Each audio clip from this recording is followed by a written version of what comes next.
Meta a dévoilé son IA spécialisée dans la génération de code, elle se nomme CodeYama, et on va lui demander de générer du code et de le comparer avec celui de ChatGPT. Alors avant de commencer, comme CodeYama est tout nouveau, je vous explique brièvement ce que c'est. CodeYama existe en trois versions spécifiques. On a CodeYama, donc le modèle classique, le modèle de base pour la génération de code. On a CodeYama Python, qui est spécialement conçu pour le langage de programmation Python. Et enfin, CodeYama Instruct, qui, lui, a été créé pour comprendre et générer des réponses en langage naturel, comme le fait ChatGPT à partir du coup d'un simple chat. Nous utiliserons donc CodeYama Instruct pour communiquer avec CodeYama et nous allons faire de même avec ChatGPT en communiquant avec lui par chat. Le premier exercice que je vais leur donner, ça va être la recherche de nombres premiers, où du coup le prompt va être celui-ci. Écrire une fonction en PHP qui affiche tous les nombres premiers dans un intervalle donné, A, B, où A et B sont saisis par l'utilisateur. On va commencer par CodeYama du coup. Je vous mets le lien dans la description si vous aussi vous voulez vous amuser avec. Je vais appuyer sur Entrée, et là donc assez instantanément, on a le code qui se génère. Ok. Donc là on a malheureusement, je crois, demandé à CodeYama qui affiche tous les nombres premiers. Alors, il a peut-être pas compris mon intervalle en fait, parce que là, il est en train de m'écrire tous les nombres premiers. Je sais pas s'il va s'arrêter. Ah, effectivement, il est en train de me faire tous les nombres premiers. Donc là, vous voyez, il a pas bien compris ce que je lui ai demandé. On va lui demander à ChatGPT. Alors, ChatGPT, lui, va sûrement. Voilà, ok. Bon, il a réussi l'exercice. Là, il était parti pour me générer tous les nombres premiers. Est-ce que mon prompt est mal écrit? On va voir pour le modifier. Bon, après avoir cliqué sur Clear Chat et relancer la prompt, on a un résultat qui s'affiche, du coup qui est un peu mieux. Ok. Donc on va récupérer le code PHP généré par CodeYama. Je vais le copier ici. Alors on va regarder un petit peu à quoi il ressemble. Mince, il faut que je mette ça. Ok. Alors, on a donc la fonction getPrimeNumbers qui contient bien A et B en argument. La première étape, du coup, c'est de vérifier si les valeurs de A et B sont valides. Donc, A et B, donc il faut pas qu'ils soient en dessous de 0, et ou A supérieur à B. Ok, puisque c'est un intervalle, donc c'est forcément, on a A qui doit être inférieur à B. Ok, donc ça me va. Initialisation d'un tableau avec les nombres premiers, super. On parcourt les nombres entre A et B, voilà, dans l'intervalle. Dans notre if, il a créé une deuxième fonction, isPrimeNumber, donc là c'est cool de créer une deuxième fonction pour vérifier une condition. Voilà, on sait tout de suite que cette fonction va regarder si i est un nombre premier ou pas, et dans le cas où c'en est un, on l'ajoute dans un tableau, dans le tableau qui est déclaré plus haut. Donc ça c'est cool. isPrimeNumber, donc si n est inférieur ou égal à 1, il n'est pas premier. Ok, donc on met un if comme ceci, donc pour éviter les nested. Pour éviter d'imbriquer trop, on utilise donc le return ici. C'est nickel. On parcourt les diviseurs de n. Ok, en utilisant la fonction ici. Si n est divisé par i, il n'est pas premier. Et dans le cas contraire, si aucun diviseur n'était trouvé, n est premier. Ok, très bien. Et donc ensuite, on a eu un exemple d'appel de fonction. On va pouvoir effectivement afficher ça. Alors, hop. PHP, index PHP. Ok. Et donc, obtenir le nombre premier d'un intervalle compris entre 5 et 37, on obtient donc ceci, 5, 7, 9, 11, 13, 17, 19, 23, 25, 29, 31, 37, ça me paraît correct à peu près, d'après mes souvenirs. Ok. Bon, on a une fonction qui est à peu près bien écrite, alors oui, je pense qu'on est plutôt pas mal. On n'a pas le typage ici en PHP, mais ça c'est pas gênant, on aurait pu le préciser, je pense, en précisant qu'on était sur PHP 8, sûrement. Ok. Donc on peut dire que CodeYama a réussi à cet exercice, à part pour la première tentative qui malheureusement là aurait été jusqu'à je ne sais où. Donc là je vais réécrire ceci. Hop. Ah mince, en fait c'était pas une. c'était le bon truc. C'est pas grave, on va lui redemander. Alors, donc, lui par contre nous crée les fonctions en français. Alors moi je préfère que, bon, c'est anglais, mais bon là c'est pas bien grave, hein, ça change rien. Ok, il écrit en français. On va copier du coup ceci. Alors, on n'a pas écrit d'exemple, tandis que Codeyama a fait un exemple. On a eu juste une fonction ici, par contre on n'a pas eu d'explication, sortie attendue. ChatGPT ici nous explique, donc, enfin nous dit qu'il va nous écrire cette fonction, et ensuite il nous explique comment il a créé ceci. Donc cette fonction utilise deux fonctions principales, et premier pour vérifier si un nombre est premier, et afficher nombre premier dans l'intervalle, ok, pour afficher tous les nombres premiers dans l'intervalle. Ok. Alors là, je lui ai demandé d'écrire une fonction PHP, entrer la valeur de A, entrer la valeur de B. Ok, il lit en fait sur un programme en fait. Donc on va copier ceci, copier le code, voilà.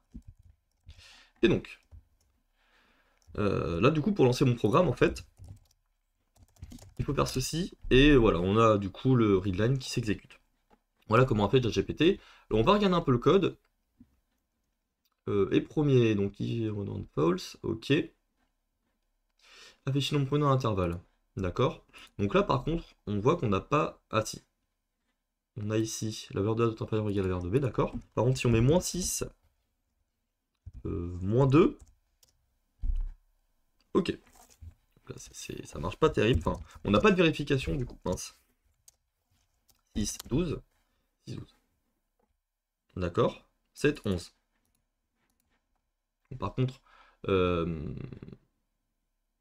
au lieu d'afficher des BR, je crois qu'on va utiliser le caractère ici, retour chariot, pour... entre du coup 5 et 37. 5, 7, 11, 13, 17, 19. Donc là, on devrait avoir à peu près le même résultat. Alors c'est quand même pas mal différent de ce que Codeyama nous a pondu. Ici, on a juste un écho, du coup. On n'a pas les vérifications pour les nombres négatifs. Bon, a priori... Voilà, on avait ici le invalid input qui était bien affiché. Ok. Donc malheureusement, comme il n'y a pas la vérification de la négativité donc des nombres, c'est un point en moins pour ChatGPT ici. Et l'implémentation est uniquement utilisable en ligne comme ceci. Alors que en fait, moi je vais demander à la base une fonction que je voulais utiliser dans mon code, ce qui n'est pas tout à fait ce que je voulais. On peut dire que Codeyama ici a gagné la partie. Pour le deuxième exercice, je vais demander aux IA pardon, de créer une fonction qui va permettre de convertir une température avec le prompt suivant, non, pas celui-ci. Écrire une fonction PHP qui convertit une température donnée en degrés Celsius en degrés Fahrenheit, ou vice-versa, en fonction de la saisie de l'utilisateur. Oups, voilà. Alors, je m'attends du coup effectivement à une fonction qui va en fait prendre en paramètre l'unité, Fahrenheit du coup, ou Celsius. Alors, on a la fonction ici température converteur, qui prend du coup en entrée une température.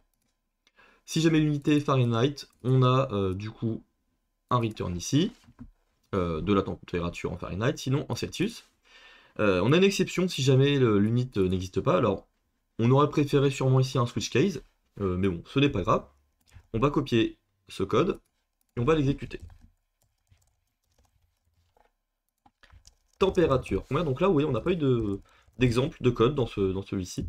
Par contre, c'est très rapide, je trouve aussi, d'utiliser cette IA depuis en tout cas ce site. On va par exemple convertir eh bien, 25 degrés en alors, Fahrenheit. Hop. Forcément, il va falloir que j'utilise un echo. Moins 4. Ok, alors moins 4, j'ai mis le convertisseur sur Google. Et donc effectivement ici, on spécifie qu'on utilise 25 Fahrenheit. Et donc ça nous retourne la température en degrés, moins 4. Si jamais je passe 34 degrés, je devrais avoir, donc ici je marque Celsius, je devrais avoir du coup la valeur 93,2 ou 94 Celsius avec un S J'ai bien 93, voilà, qui est arrondi du coup, comme ceci. Ok, donc j'aurais dû lire un petit peu mieux ce qu'il a écrit. Donc la fonction prend deux arguments, température et la valeur de la température à convertir, et unit est le type d'unité utilisée pour cette conversion, Celsius ou Fahrenheit. Si aucune unité n'est spécifiée, elle utilise par défaut les degrés Celsius. La fonction renvoie la valeur de la température convertie dans l'autre unité. Si aucune unité n'est spécifiée. D'accord, alors on va essayer. Oh, on va essayer, non, c'est bon. Normalement, voilà, 93. Et si effectivement je lui mets n'importe quoi, on a l'exception comme tout à l'heure. Voilà. Ok. Ok, bon, c'est une solution validée. Alors, à part, bon, pas très très parlante, je trouve. C'est pas forcément, c'est pas aux yeux la fonction, ce qu'elle fait. Puisqu'on écrit, hop, on écrit ici 34 Celsius, et en fait, ça nous renvoie les Fahrenheit. Bon, pourquoi pas. Mais en tout cas, ça fonctionne. Je vais demander à ChatGPT de faire la même chose. Alors, bon, assez rapide aussi, on a la fonction convertir température. Alors, pareil, on a avec un if, else if, pardon. Donc, le ChatGPT, il s'entête toujours à nous faire ici un programme en fait entier et non pas une fonction. Mais bon, c'est pas gênant. On va prendre ceci. Il nous fait aussi le tout en anglais. Tac. Ok. On a donc la fonction convertir température. Valeur, unité. D'accord, donc là on a plutôt les mêmes calculs. Qu'est-ce qu'on a? On a du coup la description. Cette fonction convertir température prend deux arguments, la valeur de la température et l'unité de la température. Celle-ci sous Fahrenheit, ok. En fonction de l'unité, elle effectue la conversion appropriée et renvoie le résultat. Je comprends un peu mieux son explication par contre que celle de Codeyama. L'utilisateur est invité à saisir la température et l'unité de température, puis la fonction est appelée pour effectuer la conversion et afficher le résultat. Ok, c'est ok, d'accord.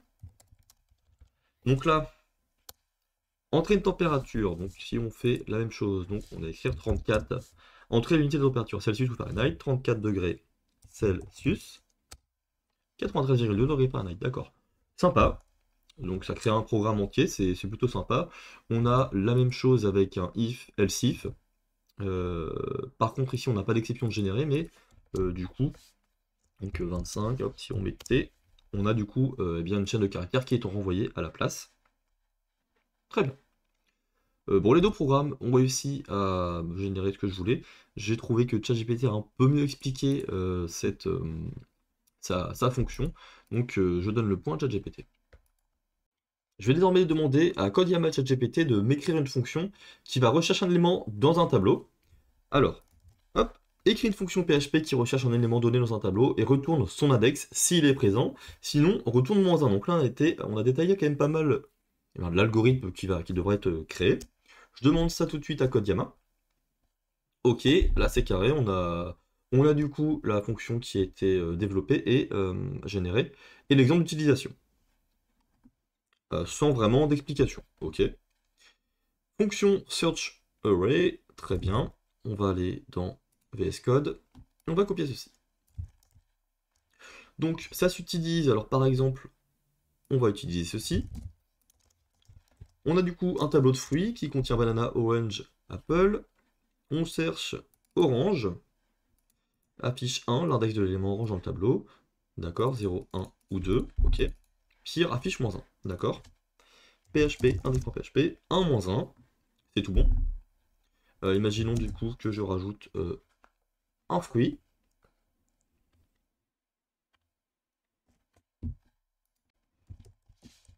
Trop. Et oui. Du coup que je veux chercher ce fruit. Mince, il faut que je sauvegarde. 3, c'est bon. Ok, donc là on a tout simplement une boucle qui tourne donc sur eh bien, les éléments du tableau. Si jamais la valeur donc, correspond à ce que l'on recherche, on retourne la clé du coup qui provient de la boucle for each. Donc c'est ok, c'est simple et efficace avec un for each. On va demander la même chose du coup à ChatGPT. Alors, on a du coup une fonction qui s'appelle trouver élément dans tableau, d'accord. On va pouvoir copier ce qu'il m'a dit. ce qui m'a généré. Et qu'est-ce qu'il nous dit? Il nous dit, vous pouvez utiliser cette fonction en spécifiant l'élément que vous souhaitez rechercher et le tableau dans lequel vous souhaitez exécuter la recherche. Elle parcourt le tableau et renverra l'index de l'élément, si elle le trouve, sinon elle renverra -1. Et bah merci beaucoup. Hop. Trouver l'élément dans le tableau. D'accord. Élément recherché, mon tableau. Donc là, un tableau qui contient 10, 20, 30, 40 ou 50. Résultat égale trouver l'élément dans le tableau. L'élément 30 se trouve à l'index 2. Ok, super. C'est exactement ça. Et donc, en fait, on a, eh bien, là, le code est identique. À part que on a le code en français. If valeur égale élément. Dans le même sens. Il appelle ça un index et non pas une key. Donc sûrement parce qu'il est en français aussi.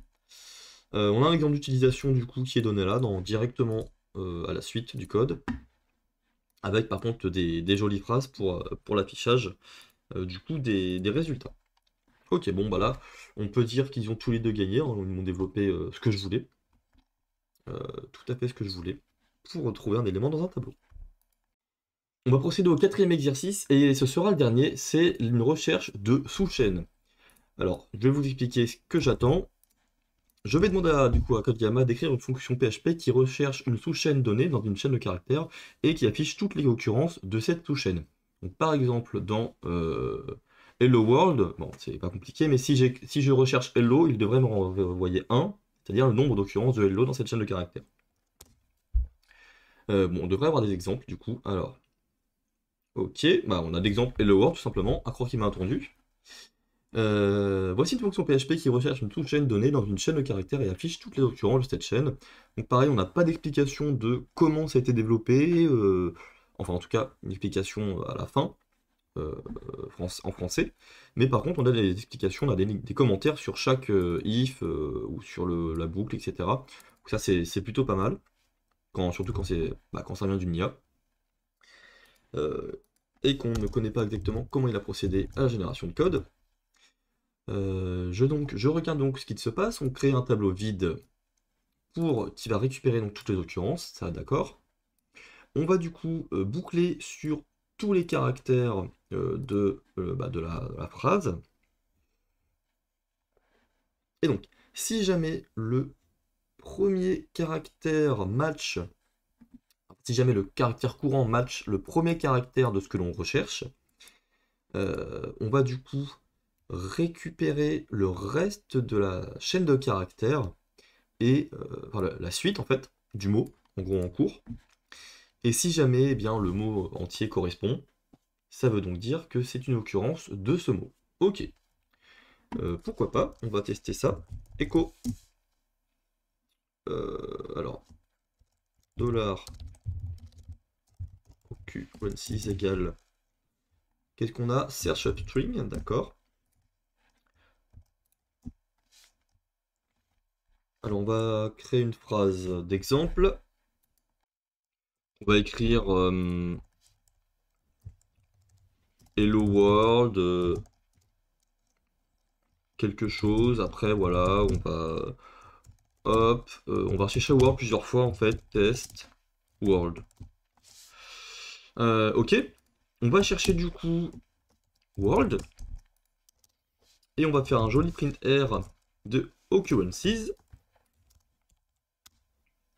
On obtient 6 et 19. Alors, 1, 3, 4, alors 1, 2, 3, ok. Donc, occurrence est égal donc, au caractère.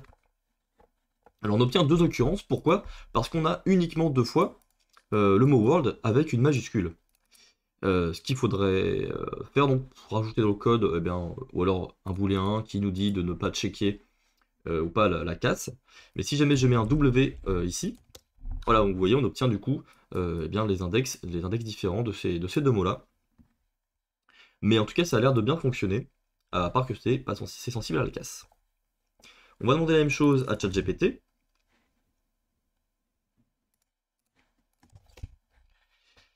Bien sûr, voici une fonction PHP qui recherche une chaîne donnée dans une chaîne de caractères et affiche toutes les occurrences de cette chaîne. Alors, on a l'air d'avoir un code un peu différent là. Mince, on va copier ceci. Donc là, par rapport à CodeYama, vous voyez, on n'a pas l'explication du code directement, donc avec des commentaires, mais par contre, on a une explication ici. Cette fonction, chercher et afficher occurrence, prend deux arguments, la chaîne de caractères dans laquelle vous souhaitez rechercher des occurrences, et la sous-chaîne que vous souhaitez trouver. Elle utilise une boucle while pour parcourir la chaîne à la recherche de toutes les occurrences de la sous-chaîne en utilisant la fonction strpose. Les positions des occurrences sont stockées dans un tableau, puis affichées à la fin. Si aucune occurrence n'est trouvée, elle affiche un message approprié. Eh bien, merci mon pote, on va commencer directement par tester ça. Alors, fonction chercher et afficher occurrence. Chaîne, sous-chaîne. Ok. Alors, ouais, ok, on a une phrase d'exemple, donc c'est pas mal. Qu'est-ce qui nous dit quand on exécute ceci? Les occurrences de programmation dans la chaîne bienvenue dans mon sont aux positions 42, 60. On recherche le mot programmation. D'accord, super. Donc ici, on a la position 0 qui est déclarée, un tableau vide. Et donc, on utilise la fonction strpose, tandis que nous, tout à l'heure, on avait une boucle for, en fait, qui, du coup, parcourait ici la chaîne. D'accord. Si c'est vide, on écrit ce message-là. Si ce n'est pas vide, pardon, sinon, mais qu'il n'y a aucune occurrence. D'accord. Alors comme ça, à vue d'œil, je ne saurais pas dire quelle fonction est la plus performante. Alors en termes de taille, ça a l'air d'être celle de ChatGPT, mais on va bien tout simplement afficher Alors pour être au même niveau, lui, il retourne les occurrences. Alors on va faire la même chose, on va pas afficher de chaîne de caractères, mais on va retourner ici les occurrences avec un $. Voilà. Et ce que l'on va faire, c'est qu'on va aller tester les performances sur 3v4l.org. On va récupérer ce bout de code. Hop, search substring. Et on va du coup récupérer l'exemple ici. Voilà.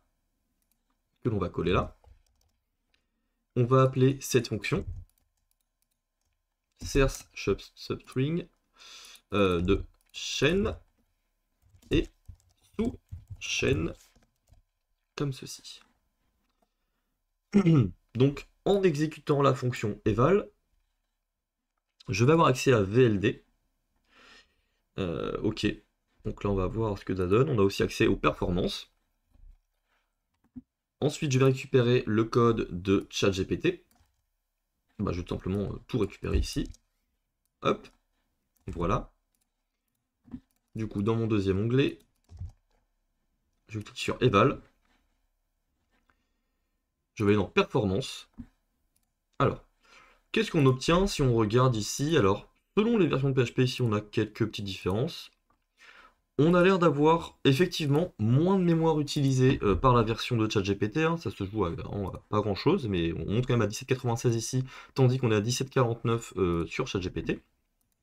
Ici, dans le opcode, number of hops 7, ok. Bon, bah après, je ne sais pas vraiment lire le opcode, mais ça a l'air quand même beaucoup plus, il y a beaucoup plus d'assignements, etc. Sur la version de CodeYama. Très bien. Donc je suppose qu'ici ChatGPT est le vainqueur de cette manche avec la recherche du coup de sous-chaîne, puisqu'il m'a proposé une version un peu plus optimisée.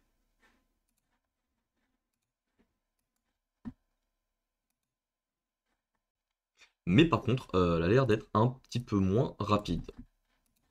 Donc au final, il faut voir ce que l'on privilégie, la rapidité ou bien l'utilisation en mémoire. Voilà, c'est tout pour moi pour cette vidéo. J'espère que vous avez apprécié eh bien, ce concept sur la petite compétition entre CodeYama et ChatGPT. Pour moi, c'est donc ChatGPT qui a gagné ce combat, même si bah, CodeYama s'en sort quand même très bien. C'est pas la même chose, hein, c'est quand même deux IA différents. Donc CodeYama est censé être adapté et entraîné pour le code. Peut-être qu'il n'est pas très bon en PHP, qu'il est préférable d'utiliser du Python pour ce genre d'IA. Mais en tout cas, bon, c'était très intéressant à analyser. Et on se retrouve très bientôt pour une nouvelle vidéo. Allez, salut tout le monde!